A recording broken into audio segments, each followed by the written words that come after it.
బెంగళూరు వేదికగా భారత్ ఆఫ్ఘనిస్తాన్ జట్ల మధ్య జరిగిన మూడో టీ20 మ్యాచ్ క్రికెట్ అభిమానులకు అసలైన మజాను పంచింది.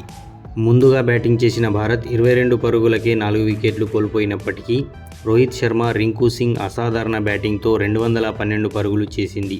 బదులుగా ఆఫ్ఘనిస్తాన్ కూడా 20 ఓవర్లలో సరిగ్గా 212 పరుగులు చేసింది. దీంతో మ్యాచ్ సూపర్ ఓవర్కు దారితీయగా ముందు బ్యాటింగ్ చేసిన ఆఫ్ఘాన్ 16 పరుగులు చేయగా 17 పరుగుల లక్ష్యంతో రోహిత్, జైస్వాల్ బ్యాటింగ్కు దిగారు. తొలి బంతికి లెగ్ బై రాగా రెండో బంతికి జైస్వాల్ సింగిల్ తీశాడు. తర్వాత వరుసగా 2 సిక్స్లు బాదిన హిట్ మ్యాన్ ఐదో బంతికి సింగిల్ తీశాడు. దీంతో భారత్ విజయానికి చివరి బంతికి 2 పరుగులు అవసరమయ్యాయి. ఇక ఈ దశలో నాన్ స్ట్రైకింగ్ ఎండ్లో ఉన్న రోహిత్ శర్మ తెలివిగా ఆలోచించాడు.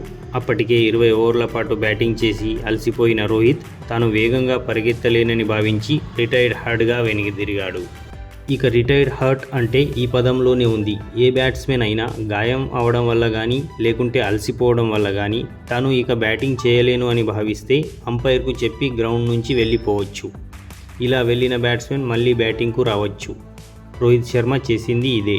ఇది ఒక రకంగా చూస్తే రిటైర్డ్ బట్ నాట్ అవుట్ కింద లెక్క. ఈ రూల్ ప్రకారం రిటైర్డ్ హర్ట్ అయిన బ్యాట్స్మెన్ ఒక వికెట్ పడిన తర్వాత లేదా ఇన్నింగ్స్ మధ్యలో లేదా చివర్లో మళ్ళీ బ్యాటింగ్కు రావచ్చు.